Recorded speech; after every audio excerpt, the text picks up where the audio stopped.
October 1950, Ebbets Field, Brooklyn. The Dodgers are one game behind the Phillies in the National League pennant race. In the ninth inning, with the game tied at 1-1, Hal Abrams is out at home trying to score the winning run for the Dodgers. In the Phillies' 10th, with 2 runners on base, Dick Sisler slams a high drive into the left field stands for a home run. The Dodgers fail to score in their half of the 10th, and Sisler's 3-run homer has given the Phillies their second pennant in 36 years. Now it's October the 4th, and the city of brotherly love is pulsing with unusual activity. All Philadelphia is aroused by World Series fever. A near-capacity crowd gathers in Shive Park to watch the Philly Whiz Kids take on the Yankee Bombers in baseball's 47th World Series. The Phillies are proud of their hard-won pennant. Not since 1915 have they had an opportunity to participate in this great classic of the diamond. The Yankees are comparatively calm. This is their 17th series appearance. Among many celebrities in the stands are National League President Ford Frick and Mrs. Frick. William Harridge, president of the American League, reminisces with grand old Connie Mack, who has just completed half a century as manager of the Philadelphia Athletics. Also present are the co-owners of the Yankees, Dan Topping and Del Webb. The New York Yankees manager, Casey Stengel, salutes manager Sawyer of the Phillies. Sawyer springs a startling surprise in the baseball world. His opening pitcher will be his ace-in-the-hole relief hurler, big right-hander Jim Constanti. 33-year-old Constanti, who set a new Major League record of 74 appearances during the season without opening in any, finally gets his chance to start one. Opposing him will be Yankee Vic Raschi, who won 21 and lost 8 during the season. A hush settles over the park. All the men of baseball and the throng of spectators stand motionless in a silent prayer for peace. With solemn ceremony, the stars and stripes are raised above Shive Park. The American and National League pennants are forgotten momentarily as this one great flag flies for all. Then baseball's top man, Commissioner Albert B. Chandler, throws out the first ball, and the series is officially underway. Leading off for the Yanks, Gene Woodling walks. Then Phil Rizzuto connects with a single to left for the first hit of the series. Woodling holds up at second. Yogi Berra slams a long fly that backs Del Ennis up to the right field wall. Woodling advances to third after the catch, but that's as far as he gets. Constanti bears down, and the next 2 batters are retired in order. Eddie Waitkus leads off in the Phillies' first and fouls a 3-2 pitch to left. Woodling goes after it, crashes into the lower left field boxes, and gets badly shaken up. But he remains in the ball game. Leading off in the Yankee 4th, Bobby Brown smashes a double down the left field line for the first extra base hit of the series. Then Hank Bauer slams a 400-foot drive to deep left center, where Asprin makes a brilliant running catch as Brown takes third. Jerry Coleman rams a long fly that backs Dick Sisler to the left field wall. Brown scores easily after the catch with the first run of the ball game. After 1 out in the Phillies' 5th, Willie Jones lashes a single for Philadelphia's first hit in the game. With 2 away, catcher Andy Semenick grounds a base hit to left field, and Jones moves on to second. Goliath goes down swinging to end the inning and the Phillies' scoring threat. There is 1 out in the top half of the 7th when Vic Raschi wraps a grounder to third.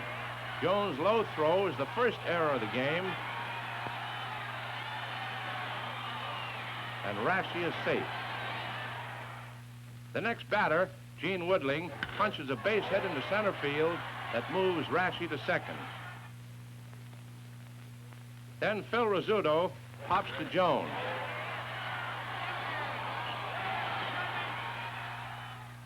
Berra bangs a grounder to Waitkus, who makes the put-out unassisted to retire the side and leave 2 runners on base. And again, Constanti has hurled himself out of trouble. After 2 away in the Phil's 7th, shortstop Granny Hamner slams a 2-2 pitch for a line drive deep into right center. Hank Bauer crashes against the wall, but holds onto the ball to rob Hamner of a hit and end the inning. In the last half of the 8th, Johnny Hopp replaces Myers at first, and Bill Johnson replaces Brown at third as manager Casey Stengel tightens the Yank defense to protect their 1-0 lead in this pitcher's duel. After 2 outs, manager Sawyer sends Dick Whitman to bat for Constanti in an attempt to tie up the ball game. Here's the pitch, and Whitman smashes out a long drive to the right field wall. Bauer races under it to make the catch that ends the 8th. Going into the last half of the 9th, the Yanks still hold that slim 1-0 lead.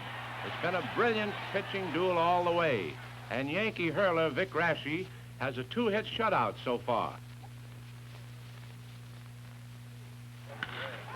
Leading off for the Phils, Waitkus is thrown out by Rizzuto. Richie Ashburn wraps a grounder to Hop, who makes the put-out unassisted. That's 2 away, and pitcher Raschi is going strong. Dick Sisler is the third batter. Raschi winds up, and the first pitch is low, ball 1. On the next one, Sisler swings and misses. The third pitch is right in the groove for a called strike, and the count is 1 ball, 2 strikes. Raschi winds up again. Here's the pitch, and Sisler goes down swinging. Victorious Vic Raschi retires the Phils in order to complete a sensational pitching chore that blanks the Phils in a 2-hit shutout. It's the 12th 2-hit game in series history and the 3rd in a row on opening day. This is also the 3rd consecutive year that the opener has been a 1-run game. Although the Phillies hurler Jim Constanti was defeated, he too did a masterful job. He allowed only 4 hits and 1 run in 8 innings. Now for game number 2.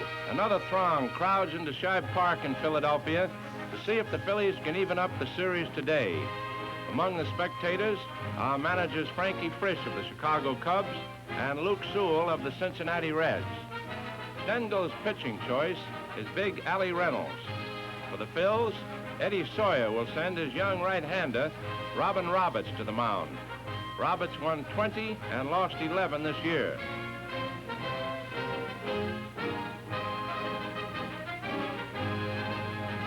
Woodling, the Yankee leadoff man, rams a high bounder to deep short, where Hamner knocks it down, but his throw to first is a split second too late, and Woodling gets credit for a base hit. After 1 away, Yogi Berra slashes a single to left, and Woodling races to third. Joe DiMaggio is up. Joe pops up a high fly to Goliath. He tosses the ball to Waitkus, who misses a good chance for a pickoff play at third when Woodling falls down. Waitkus' high, wide throw enables Woodling to get in safely under the tag. But there's no score in the inning. In the Phil's first, after 1 out, Ashburn connects with a long line drive to right field. Bauer tries for a shoestring catch, but the ball skids off of his glove and goes for a 2-base hit. The Phillies' first double of the series, but they fail to score in the inning. After 2 away in the New York second, Coleman walks. Then Reynolds lashes a single down the first base line, and Coleman sprints to third.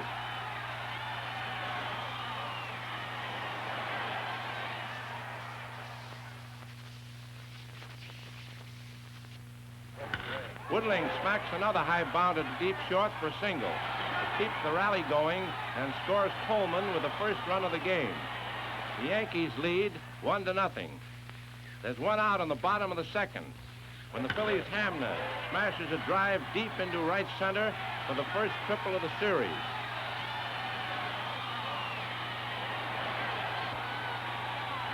This also makes Hamner the first Philly runner to reach third in the series, but he's left stranded.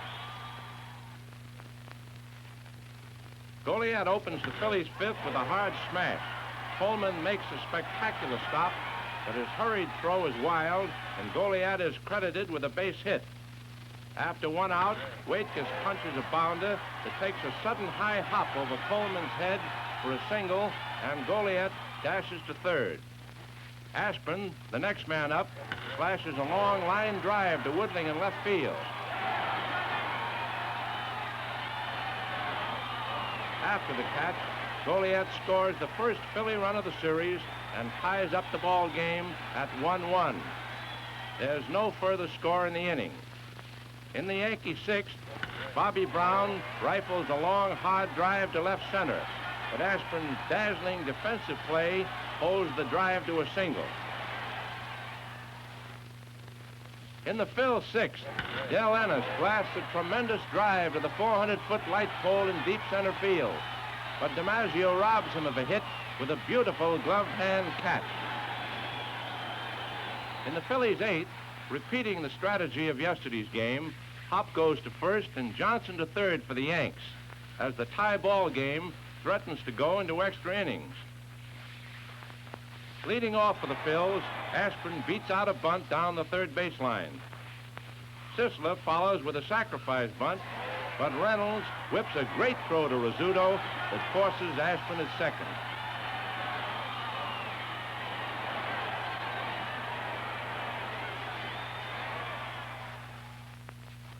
The next batter, Del Ennis, hits into a double play.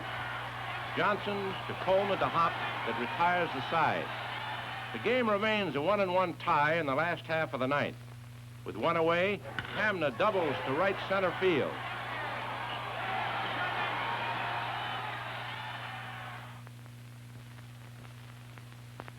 That brings Stengel to the mound for a chat with Reynolds. The Phil's winning run is on second with one away. Dick Whitman will bat for catcher Silvestri, who replaced Semenick in the eighth. The Yankee strategy has been decided.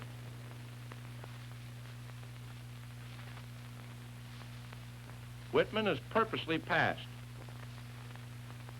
Now Mike Goliad is up. Here's Reynolds' pitch, and Goliad hits into a double play, Rizzuto to Coleman to Hop, which ends the inning and the Phillies' golden opportunity to tie up the series. In the first half of the 10th, the leadoff man for the Yanks is Joe DiMaggio. Roberts takes the signal and winds up. Here's the pitch, and Joe uncorks a mighty blow that blasts the ball into the second deck of the left field stand. This important round tripper puts the Yanks ahead 2-1. It's the 7th home run for DiMaggio in World Series competition. Roberts retires the next three batters in order to end the inning. This game, like yesterday's, has been a sparkling pitcher's duel all the way. In the last half of the 10th, Jack Mayo bats for Roberts and opens the inning with a walk. Waitkus lays down a sacrifice bunt that moves Mayo into scoring position. Then Reynolds makes Asprin foul out to Johnny Hop.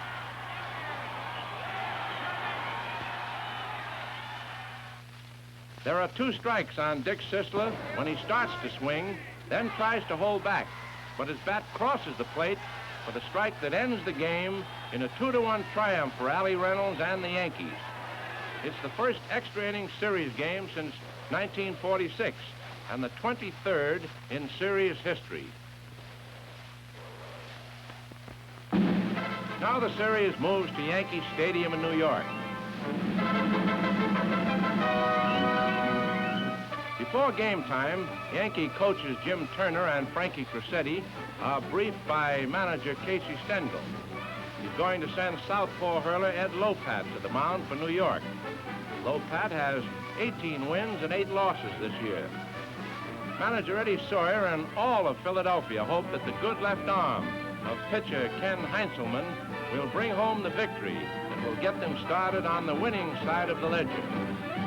The game is still a scoreless tie after there are 2 away in the Yankee third.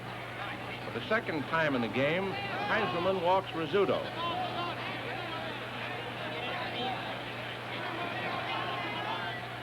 And the first pitch to Coleman Rizzuto takes off a second and dives in head first. When Semenuk's wild throw goes past second into center field, Rizzuto races to third.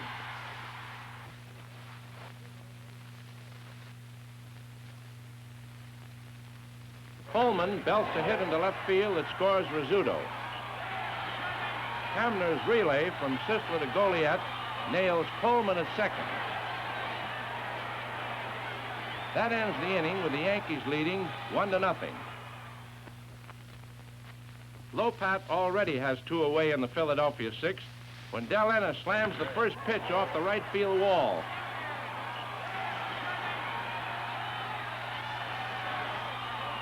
For a two-base hit that puts him in scoring position. Sisler also connects with the first pitch and hammers a single to left field. That scores Ennis with a tally which ties up the ball game at 1-1. When Hamner misses an attempt to bunt, Berra whips a fine throw to first that picks off Sisler to end the Phillies rally and the inning.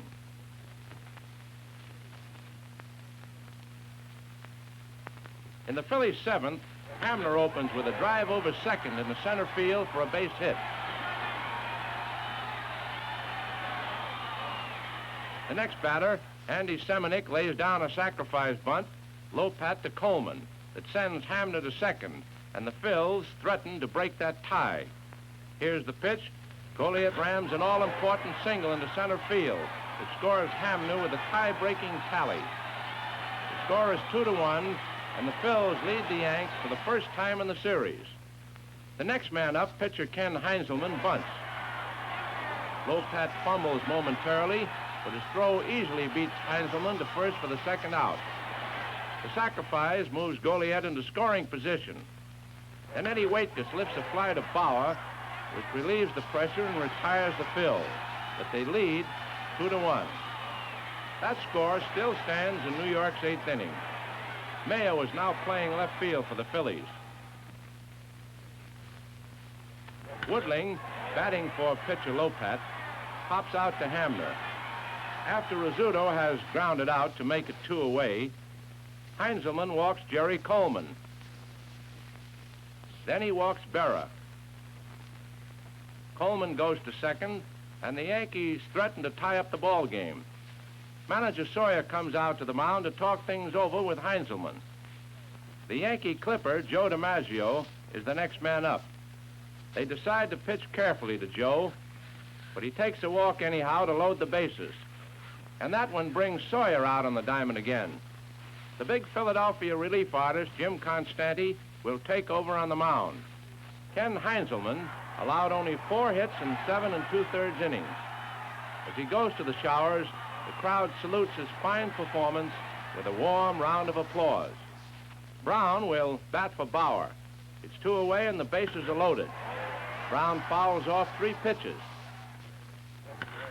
Then he raps an easy bouncer to Hamner, who boots it.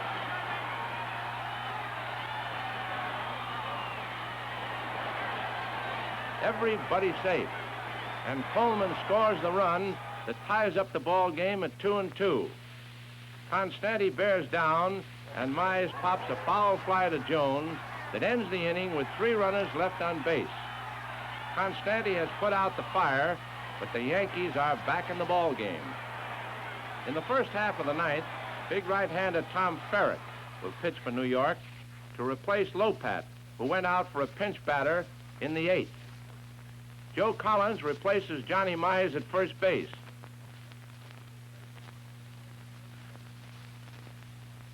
Hamner, the first man up for the Phils, smashes a long drive deep into center field.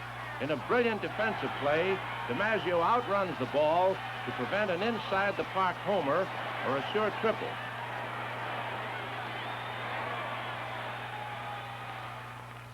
The next batter up, Andy Semenuk, tries to bunt.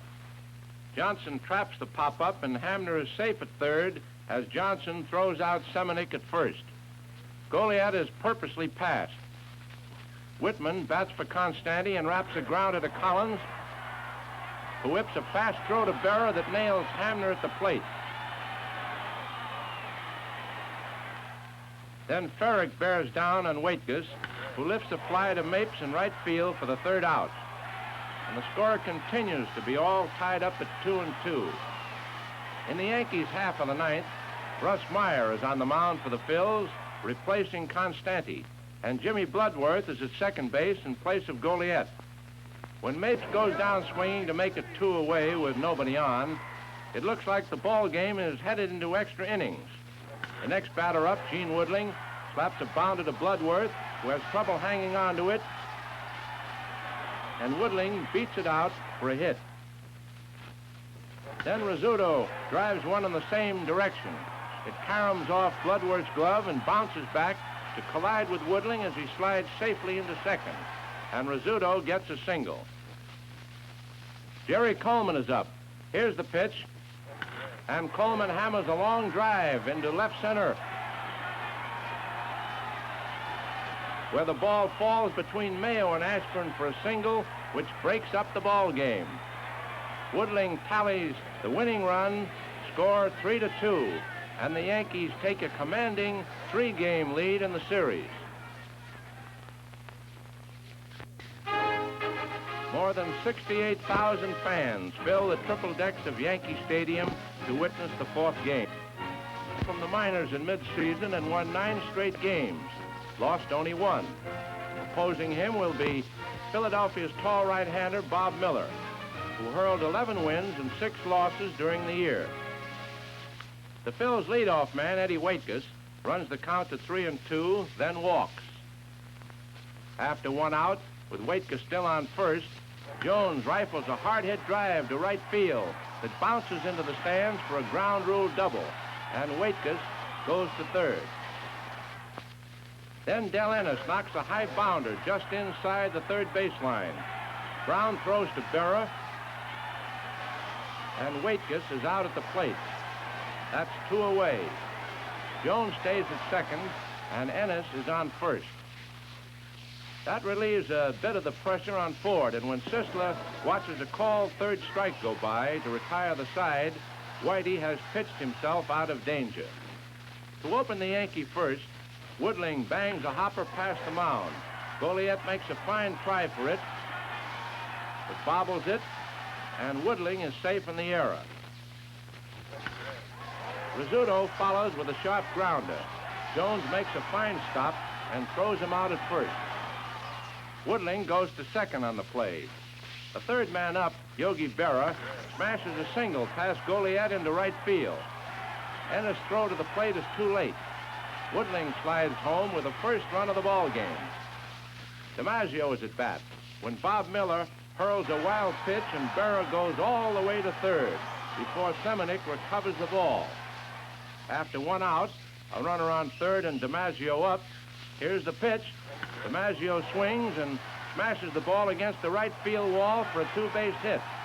Berra scores. The Yanks lead 2-0. And DiMaggio's double brings manager Sawyer out to the mound. Miller is through. The Phillies' ace relief hurler, Jim Constanti, arrives to take over the pitching chore. This makes his 77th appearance of the year. Constanti retires the next 2 men in order to end the inning. Philadelphia continues to trail 2-0 going into the 4th inning. Ennis swings and tops a roller down the third baseline for an infield hit.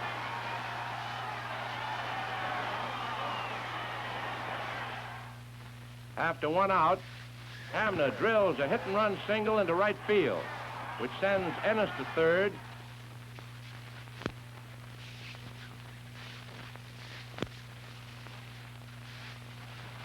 Then Seminick rolls an easy grounder to Mize, who tags the bag for the 2nd out, then whips a throw to Berra that doubles Ennis at the plate. Unaware that Mize had made the out at first, Seminick continues to run, and Rizzuto scurries around trying to pick off Seminick for out number 4.